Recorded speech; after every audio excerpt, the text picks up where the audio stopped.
And then another psychologist by the name of Daniel Goleman stumbled upon their research, and he really liked this idea, this concept that they were defining that intelligence was measured in different ways, right?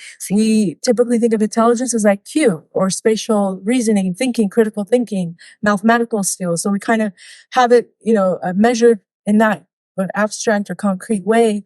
Whereas they were providing a different definition for intelligence, which is actually the highest form of intelligence is emotional intelligence. And so Dr. Daniel Goleman, he went on to write the book called Emotional Intelligence, Why It Can Matter More Than IQ. And this was, kind of revolutionary, groundbreaking stuff in the 1990s. His book sold instantly millions of copies, translated in 40 different languages, became very, very popular because it was a concept that people didn't really think about. And so I started to stumble into this in my own independent reading. I like to read on different material and different subjects. And so I was like, what is this emotional intelligence? And as soon as I started to do this research, I was like, you know what? This sounds awfully familiar. This sounds very familiar, actually, if I think about it. And I started to see how much it aligned with the principles of Islam.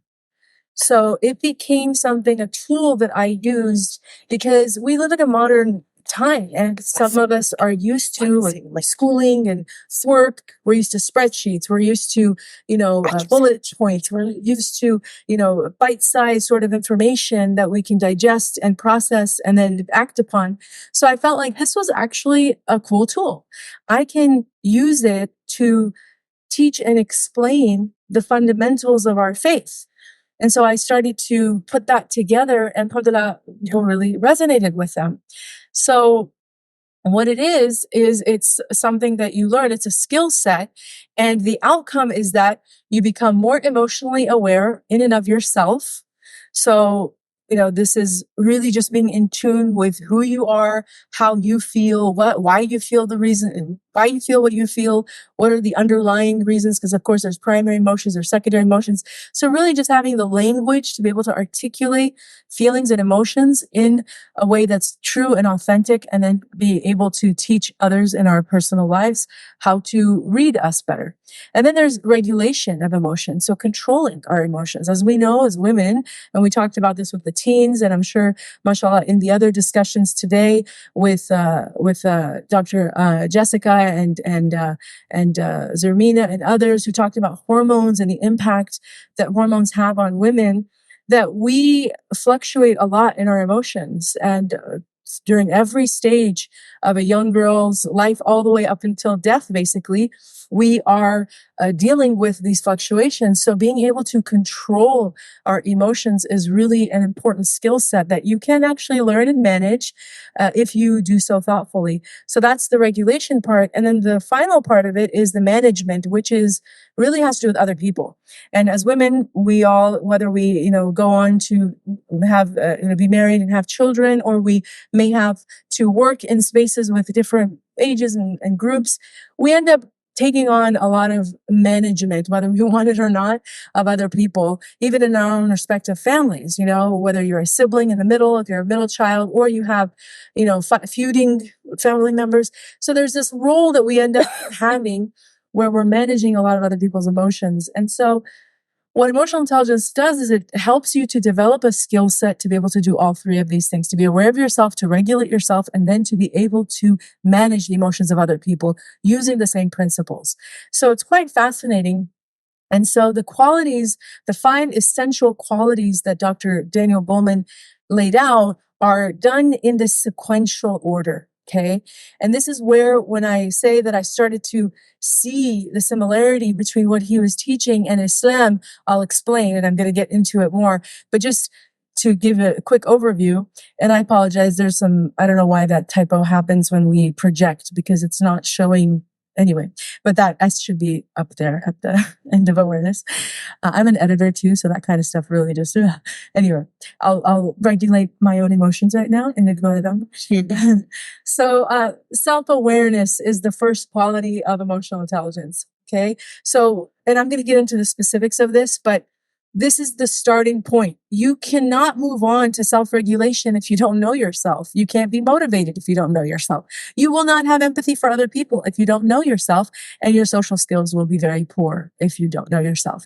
So the starting point of becoming an emotionally intelligent person is to actually do self-study, to actually sit with yourself and say, who am I? What am I? Why am I the way I am? What are my quirks? What are my shortcomings? What are my strengths?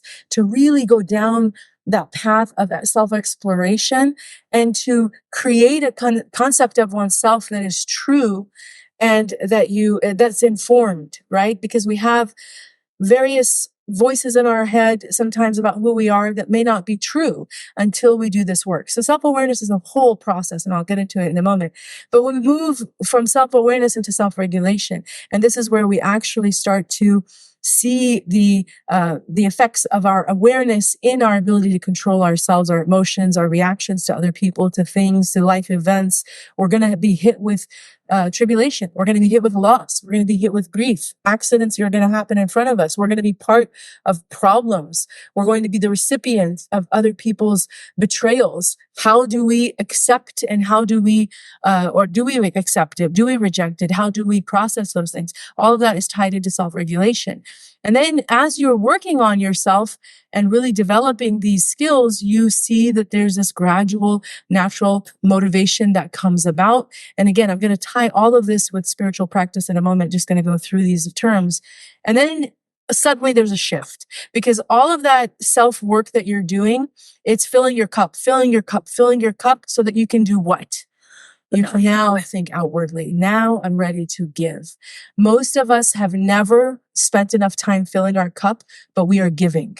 And when we do that, it's detrimental to our spiritual well-being, our emotional well-being, our relationships. That's why if you're ever that type of person that's normally very agreeable and just, you're go with the flow, and then all of a sudden there's this buildup of frustration and resentment. You're not getting enough help in the house. There's this on top of your head. There's too many stressors, and then explosion happens, right?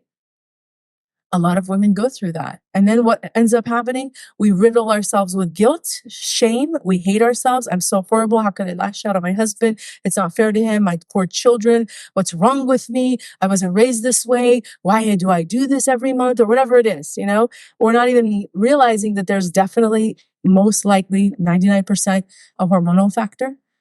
If you don't have awareness, you're not going to make that connection. So then the self-shame takes over, but you end up still giving and giving. And it's because you didn't take the time to really know yourself, to give yourself some validation and boundaries, all of which will help you to give properly. But when you do this correctly, the empathy will be developed so that you can start to give.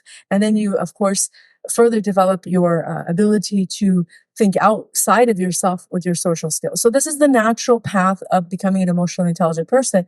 Now let's get into, why is this particular framework, how can it benefit Muslims? I mean, we have a perfect deen. I agree. Absolutely. 100%. But as you can tell, I'm sure in your own families, just surveying your community, there are many people who have this incredible tradition of Islam. They were born into the faith, but they take it for granted, right? And this is because we're human beings, we're tested in our faith. And many of us, just like the way that, how many of us are moms here? Right? So if you remember your child, you get them a shiny new toy, and what happens? They play with it for what? Yeah, 5 minutes. And then all of a sudden they're on to the next thing. And you're like, what? All that effort, all that money spent, and it's nothing to you. So when you have something of value, but you don't know its value, you tend not to use it in the way that you should. Every one of us, alhamdulillah wa shukrulillah, we have been given the ni'mah and Islam, but some of us maybe haven't awakened, or maybe inshallah all of us have, to really understand the immense treasure Islam offers us. The same with our family members who are not practicing, and our community members. So why this framework works is because it's a redirection. I know very well that when I'm using emotional intelligence, all I'm doing is redirecting people to something shiny and new, because people like, lists and, ooh, that sounds cool. We talked about the influence of pop psychology, all of these things. People are impressed by these things. But then when you start to make the connections and show them that all of that is actually a cheap imitation of something perfect that Allah subhanahu wa ta'ala gave every one of us, then you see the value. So that's what I'm trying to do. And it is beneficial in other ways as well, because it provides that structure. It's a modern tool, so it kind of speaks to our modern sensibilities. And it offers clarity as well, right? Because if you think of it, we're in an information age where there's so many paths and a lot of people are like overwhelmed. Like, what do I do? Where do I start? Who do I learn from? Is this person fake? Is this person real? I don't know. So what this does, it kind of brings some order and structure that allows a person to really methodically develop a spiritual identity. And so that's why I appreciate it. And the formation, again, a character formation through the mind, body, spirit, and social connection, which is very much embedded in our tradition. So it does that beautifully. And then it helps one to develop a foundation for one's faith that is based on the purity of normative Islam. We are, again, in an age where there's a lot of things that are not Islam, but presented as Islam. And we have to be very clear that our tradition, Allah subhanahu wa ta'ala perfected it, and He promised that its preservation. So we have to be able to discern what is truth from falsehood. And I think using a model and a tool like this will help us to do that, inshallah.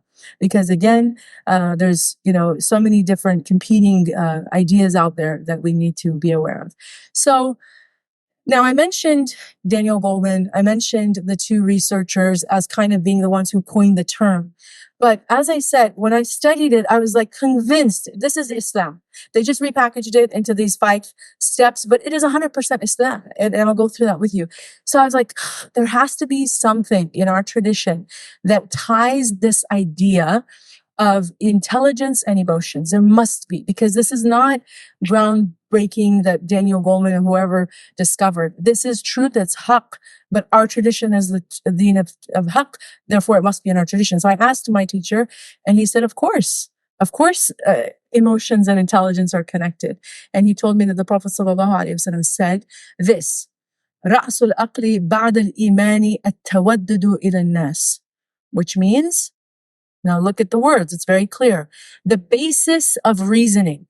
So to establish that you are an intellectual, thinking human being, the basis for that in our faith is that you believe in God. Because if you deny your own createdness, if you deny that there is a creator in the face of every, example of design possible to you, there is something, you're cognitively impaired. There is something wrong with your mind, that you can look out into the universe and deny that there's a creator of this universe. So that's what the Prophet is telling us. So that's the first indication that you're actually a rational, intelligent person. After that, what does he say? Is what? Showing loving kindness towards people. It's basically having the ability to bring people together. You cannot do that if you're void of emotional intelligence. So in fact, the Prophet ﷺ is the originator of the idea that emotions and intelligence paired together is the highest form of intelligence. Remember, he was the unlettered Prophet ﷺ, but there is no one with more wisdom, more hikmah, more intelligence by any metric than the Prophet ﷺ. And he had this skill set down to the dot. Every element of emotional intelligence he displays for us is in his perfect example. So this is why it's such a great tool. Now, I mentioned this in my previous session, but I really think everybody should memorize this because it's a life mantra. It's a code that you follow, that you live by, which is, and it speaks to what we're talking about here, but مَنْ عَرَفَ نَفْسَهُ فَقَدْ عَرَفَ رَبَّهُ. The one who knows him or herself will know their Lord. There is a direct correlation that self-knowledge will lead you to the knowledge of God. You can't bypass self-knowledge and get to God, in other words.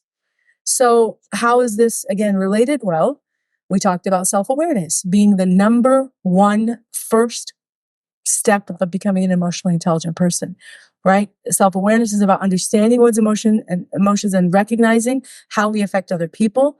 Islam encourages us to constantly at every stage of life reflect on our thoughts and actions. We're taught over and over about making sure that we are intentional, that we are aware, that we're mindful of what we're doing, that we're considerate of other people, that we're respectful of other people. there's so much that we can say about this. Adab, the whole body of Islam that talks about adab and how we, the transactions that we have, right? Even fiqh, when we talk about, the laws about how we interact with other people, all of it bring us back to managing, ourselves, but it starts with, again, self-awareness. Then, of course, Allah subhanahu wa ta'ala says in Surah Al-Hashr, "Oh, you who have believed, fear Allah and let every soul to look what it has put forth for tomorrow and to fear Allah. Indeed, Allah is acquainted with what you do." So Allah is telling us to look at yourself, be self-aware, right? And then the Prophet ﷺ, again, he who knows himself knows his Lord. So self-awareness is such a large, overarching topic, but in that umbrella term, what we can say is, for example, knowing that you, as Dr. Rania beautifully explained earlier, especially for us, it's very important that we understand before we are a mother, before we are a wife, before we are a daughter, before we are a sister, before we are a friend, before we are an aunt, a niece, a grandmother, whatever label this culture or our families have given us, all of that aside, we are amatullah. We are servants of Allah subhanahu wa ta'ala. That is the most fundamental identity every single one of us have here. We're all aligned on that identity. And that should be your number one identity. That I am a servant of Allah subhanahu wa ta'ala. He brought me into this world only to worship Him. So that becomes number one. Okay, so that means that everything I do has to come from that place of embracing that identity, my primary identity. And then knowing your temperament. It's, Imam al-Ghazali, rahimahullah, he said that anybody, and this is really important for the mothers and the teachers and the educators or the aunties and the grandmothers, anybody here who's around children, he said that no one who has not studied temperament theory should be around young children. Because if you don't even know how human personality works, you're a danger to yourself and you're a danger to other souls. Because what you're going to do, and this happened to me. I once was giving a talk on this topic of temperaments at an event, and one of the mothers came up afterwards and she was crying. And I was like worried because I thought, it's a fun topic for me anyway, but she felt really guilty. And she said, I wish I had studied this idea of temperament before, because as you're explaining these things, I realized that I treated my children very differently. My first son was outgoing and athletic and very extroverted and really, just sociable. My second was extremely introverted. And I measured him according to the yardstick of my first, and I made him feel like he's deficient. But now that you've explained that Allah subhanahu wa ta'ala, just like He gives us varieties of flowers and fruits, and we have variety in our personalities and our temperaments. And it's not fair to box people or to tell them that, because you're not this extroverted, outgoing person that can just go in and charm people, that there's something wrong with you. Why are you so shy? Why are you so quiet? Why aren't you like so-and-so? These are very dangerous messages. But unfortunately, our community and our just the species of humanity has done this for centuries, for millennia. We judge people in these very horrible ways and then make people feel like they're deficient. Whereas when you actually appreciate that, no, there's variety in human beings, and I'm a little bit of this and I'm a little bit of that, and I need to be in touch with those realities and parts of myself because I'm multifaceted, then it becomes a place of gratitude. Like, alhamdulillah that I can do this and I don't have this vision. But studying temperament is really important. Studying and owning your gifts. We come again from, it's in our culture, but it's also female culture, because women have a very difficult time owning gifts. Right? We have a difficult time owning the gifts and skills Allah has given us. We tend to reject compliments. No, it's not me. We're not good at receiving things. We have to learn the art of appreciating that if Allah subhanahu wa ta'ala gave you a gift, that alhamdulillah, the only way to handle a compliment like that is to redirect all praises to Allah. It's not me.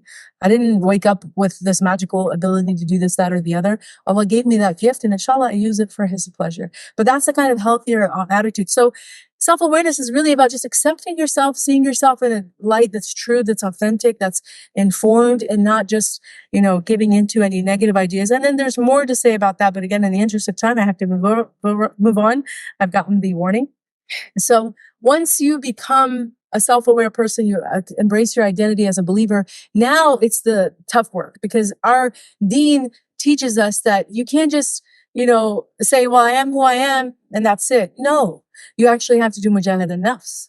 So self-regulation is very much aligned with tazkiyat al-nafs, tazkiyat al-lisan. Are you in control of yourself? Do you have, are you the type of person that, as I said, just sets off? Are you aware of your spiritual diseases? Are you paying attention at all at your shortcomings spiritually? So self-regulation is to really hyper focus on, okay, instead of pointing at other people's faults, which we're all very quick to do. And I've done this talk many times where I'll, shout out different vices, right? Because virtues, everybody's like, ooh, I got that virtue. I got that virtue. We're always like very generous with our self-perception. But for vices, it's very interesting. When we think of bad qualities, every one of us will think of a person outside of ourselves. If I said, think of the greediest person, think of a person who's ungrateful, think of a person who's this, we tend to not think of ourselves in a negative light, but we are quick to think of other people. So that's just to show you how off we are, because the believer is humble enough to start with themselves. Like, oh, I probably have that. Probably have that. And studying diseases of the heart, that's what it does. When you study the diseases of the heart, it's like self-diagnosing in a way. Like, oh, I got this problem, I got that problem. But that's what self-regulation is. And here again, Allah subhanahu wa ta'ala tells us, who spend in the cause of Allah during ease and hardship, and who restrain anger, and who pardon the people. So Allah's telling us, restrain yourself, practice self-restraint, have iffa. Don't be the type of person who's just like, I am who I am, deal with it. No, that is not our deen. If you have deficiencies, if you are spiritually flawed, fix yourself. But don't be arrogant to go around thinking that everybody else has to, pander to you and to walk on eggshells around you. That is full-blown arrogance. And we are not a deen of arrogance. We are a deen of humility. The Prophet ﷺ said again, the strong man is not the one who can overpower others in wrestling. The strong man is the one who controls himself at the time of anger. Right? Having the ability to, again, like the man who asked the Prophet ﷺ, what should I do? He said, La taghdab, la taghdab. Don't become anger is what he was saying. Not don't become angry. Angry is a human emotion Allah gave us. There's times to be angry. There's times in the face of oppression and justice we should be angry for the sake of Allah. But to be angry is different than to be anger. To be angry means you just lose your comportment. You're like a bomb that just set off. That is not becoming of a Muslim. So these are the types of messages that our deen has for us. And this is self-regulation. It's the next evolution of an emotionally intelligent person. Then we get to motivation. Again, being a motivated person is someone who wakes up with purpose. We live in a time and day where purpose has been stripped completely. People are literally taught there's no point in life. So why do we have skyrocketing anxiety? Why do we have skyrocketing mental health problems? It's because they have created a world that is godless. Of course, that's impossible for the believer, but that's what they want to do. They want to manufacture a world that God is irrelevant, right? The Time magazine cover. I won't even say it. It's horrible, but this was from decades ago. But this is the kind of ideas they want to put out there, that we don't need God. Well, here we are. Look at the world around you. I think we need God. We've always needed God. So to feel motivated is to wake up every day with a sense of purpose, to be aligned with why you were created, what you're here to do. And Allah subhanahu wa ta'ala again reminds us, He does not burden a soul beyond what it can bear. So to know this, that everything that you're going through is intentional, it's with purpose, to bear with it, go through it. And then the Prophet ﷺ says, strive always to do what is best. When you face a difficulty, say, oh, qadarallahu ma sha'a fa'al. Be, motivated. Don't worry. Don't give up. If you fall, pick yourself up. Try again. Allah will give you tawfiq. You will see himma. When you have himma, you will see fath, or you'll see openings. But you have to have the ability to get up and to have hope that Allah can make anything happen. There are people who've had major spiritual openings overnight. So don't limit yourself, but never limit Allah subhanahu wa ta'ala. Then we get to empathy. This is really the hallmark quality of the believer, especially of the Prophet sallallahu alaihi wasallam, who is, of course, our perfect example. But the Prophet sallallahu alaihi wasallam exuded empathy in every which way, with every creation he met, whether it was Muslim, non-Muslim, animal, child, adult, profligate. He always had mercy in his heart towards people because he saw the soul before he saw the physical form. He didn't judge based on ridiculous things that we are conditioned to base on the color of someone's skin, how tall they are, how they look. We're very superficial in the way we assess people, in the way we treat people. And this is not our way. The Prophet ﷺ always saw the soul. So to be an empathic person, again, here the Quran says the believers are but brothers. So make settlement between your brothers and fear Allah that you may receive mercy. Reminding us over and over again, be empathic. Want for your brother what you want for yourself. None of you truly believes until he loves for his brother what he loves for himself. Empathy is a huge part of Islam. And if we don't have this ability to empathize with other people, we're so self-centered. It's because we didn't do the first 3 steps. We're completely lost. And this is what we have now in this selfish world of me, nafsi, nafsi. It's because people no longer have the ability to empathize with others. We see a genocide happening in front of our eyes every single day for almost a year. And you're just amazed at how heartless people are. Well, if they don't think they don't need God, they're not even controlling themselves, and they have no purpose, why are we surprised, right? So, and then the final point here, social skills. This is really essential for us to develop because, again, Allah subhanahu wa ta'ala created us as social beings. We're not supposed to be isolating ourselves. Other than spiritual retreats, I know Dr. Rani talked about itikaf, which is very important to do on occasion. Khalwa is a practice of the believer, but to be completely removed from any social obligation, to be so self-absorbed in your own ibadah that you forego the communal obligations that are due, the familial obligations that are due on you. This is not our way. So social skills are very important to inculcate. And again, Allah subhanahu wa ta'ala says, so by mercy from Allah, you were lenient with them. So the Prophet ﷺ, of course, taught us how to speak to different groups, and he spoke gently because Allah is then saying, and if you had been rude and harsh in heart, they would have disbanded from you. The importance of being able to, again, manage your emotions, speak to people according to their level, and have those social skills. And then the best of people are those who are most beneficial to people. So these are the qualities of emotional intelligence that are very important for us to inculcate. Now, I have many more slides, and I'm going to try to zip through them, but something that you can even take screenshots because I don't think we'll have enough time to discuss them. But the Quranic, resilience. The themes in the Quran are so important. If you're not connected to the book of Allah subhanahu wa ta'ala, if you take anything that I said today, please take this away. Please engage with the book of Allah subhanahu wa ta'ala. Do not leave a single day where you don't read the book of Allah.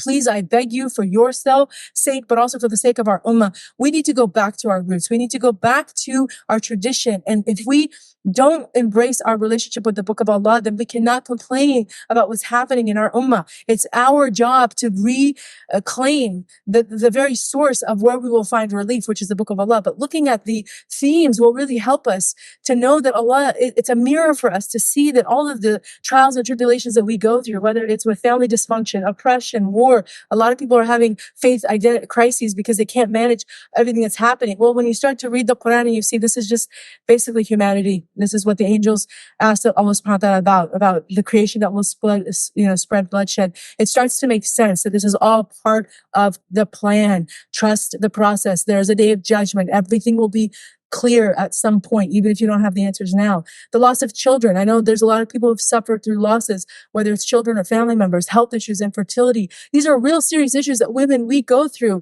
And we look to all these other people. We read articles and journals for answers. The Quran has the answers. There are many examples of how people overcame these very human experiences through the Quran. Dunya, wealth, and power, scandal, fitna. So there's nothing that we can't find through the Quran. May Allah subhanahu wa ta'ala give us that ability to really reclaim our, again, relationship with the book of Allah. And then the prophetic brilliance, again, the Prophet ﷺ was the best of creation. He has the best character. So if we want to be the best versions of ourselves and we think that we're going to go to self-help gurus, we're going to go to all these, pop psychologists, we're going to go through therapy, we're going to go through all these things, secular, I'm talking about now Islamic, but if we're going to go through all these different channels to try to develop ourselves, right? We read books. There's people who will literally pour in books of this expert and that expert, and they'll go to gyms and they'll do this, but they don't even look to the best of creation to develop themselves. Huge disconnect there. We have to do better. He is the starting point. He is the final point. And if we align ourselves with his way, we will see tawfiq in every area of our life.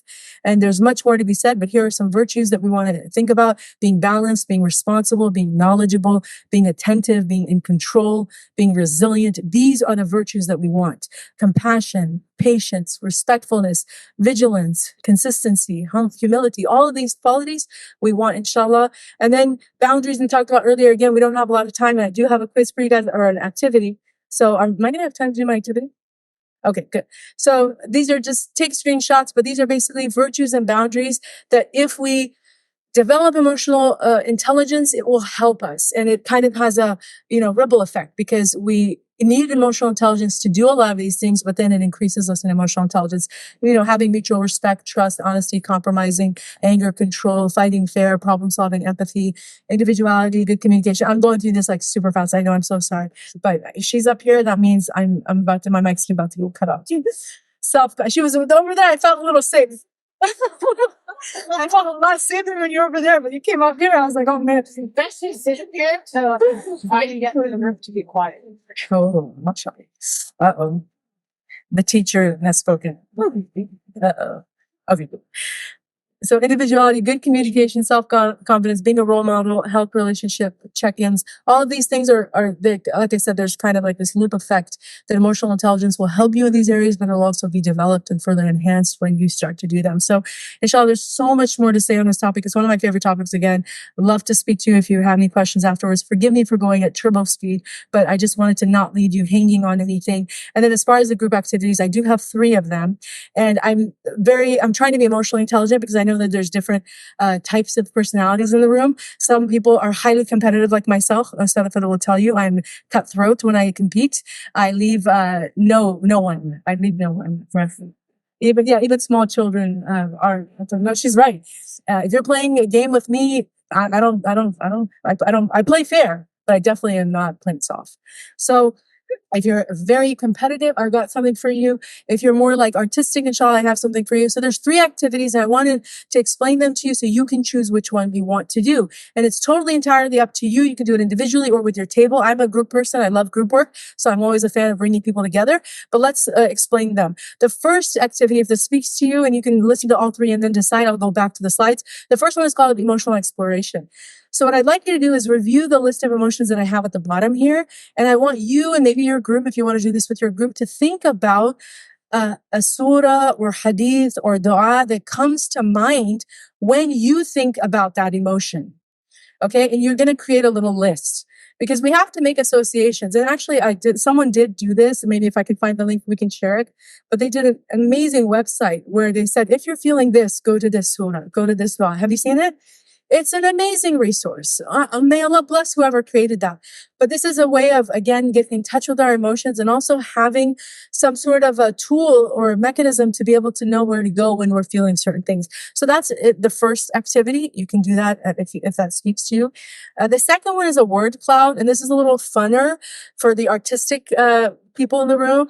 Word clouds, if you're not familiar, can come in all different shapes and sizes. But basically what I'd like you to do is think about a historical figure that you feel really represents the ideals and virtues that you resonate with. It can be anybody. And I have some, suggestions. You can think of the 4 perfect women, or just say the Aish, Asya, Maryam, say the Khadija, say the Fatima, any of them. You can think of the great Sahaba, the Khulafa, the Ashara Mubashara, any of the great Sahaba, the Imams, anybody that you just are, as soon as you think of them, you're like, I love that person. And the word cloud idea is just to think of names, the honorifics, virtues that come to mind when you think of that person.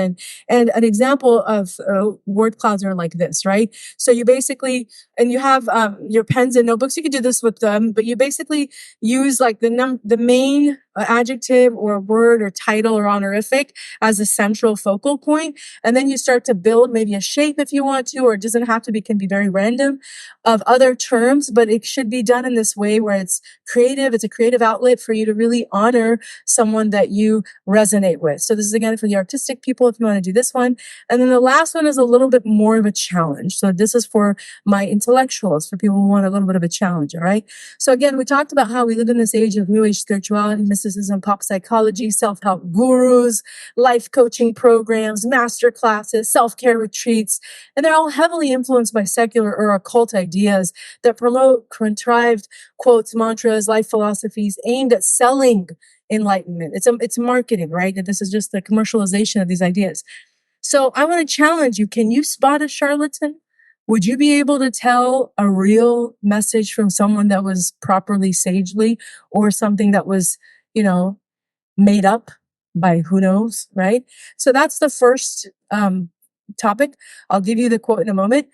So you're going to review the quotes, and I don't want you to look them up. Obviously, that would be cheating. So there's no cell phones or iPads or any other gadgets that you're allowed to use. And then you're going to, they have a list of quotes where there's complete quotes, and those are the ones you're going to identify as either being sagely advised or just fake. It just sounds way too over the top. Let's see if you can do that. Okay. This is about discernment. It's about how well can you zone in on real, true authenticity versus just something that's sold to you, right? And then the next one, part of it is let your inner philosopher out. This is by completing quotes. So I actually have real quotes from real people, and I want to see what you think the missing word would be. This is more of a challenge for you to see, are you speaking the same language? Are you on the same page as this? Or do you have maybe an out of the box idea? Maybe your term still fits, but let's see how well you're familiar with these in a moment.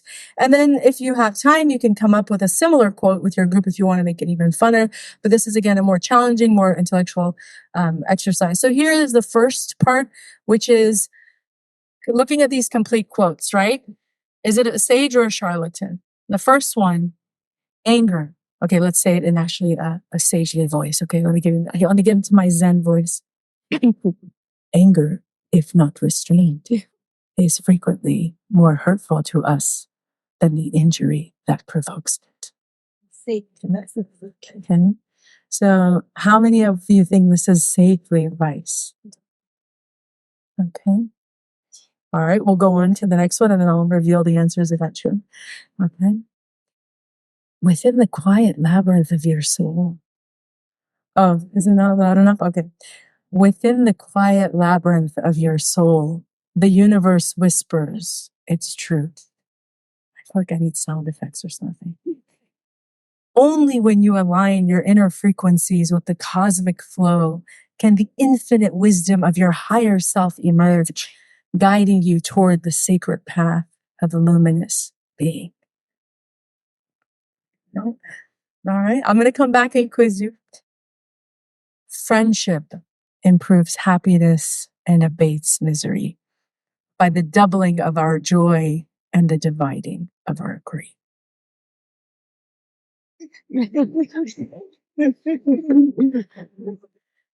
Drown not in the tempest of thy troubled mind, for even the stars wane beneath the weight of doubt.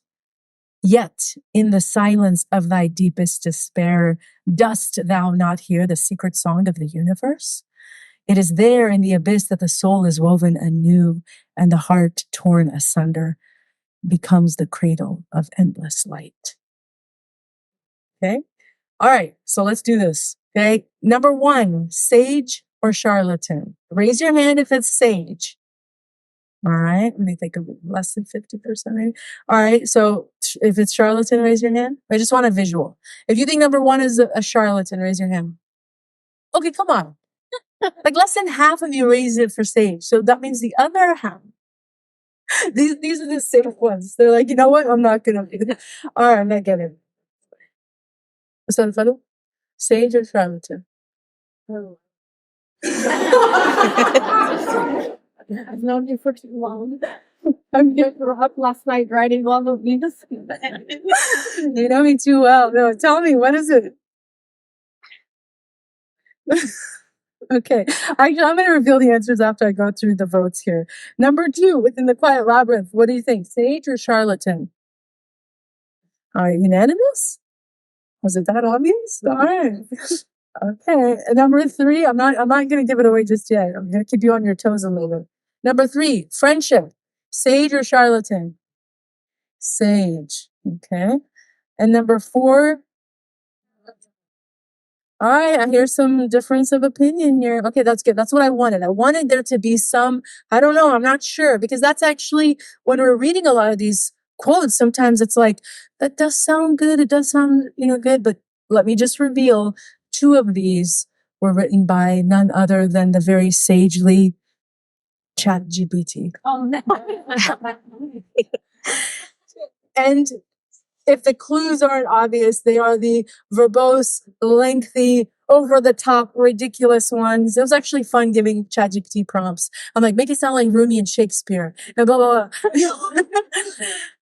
And the other two, I actually forgot who they are, but they're real people. So those were, and if you notice, and this is actually a good litmus test for us, when we read text, one of the things that you'll realize is that true philosophers, true people of intellect, are not verbose. They actually say a lot in a little.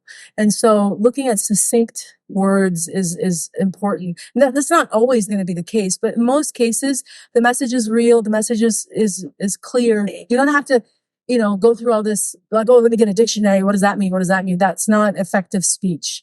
And people who study rhetoric and are, part of, who have studied these things know how to deliver messages. So, okay, Hamda, great job. You did that very well. Now, this is actually really fun. And inshallah, if you can take out your notebooks, I would love to hear your examples for these. So I'm going to lift this up. This is just your inner philosopher. I want to see what you think fills the blanks that makes this quote complete for you. And we're going to hopefully get a variety of responses, and then I'll reveal the actual quotes, because they are real, true quotes from real people. But please don't look them up, okay?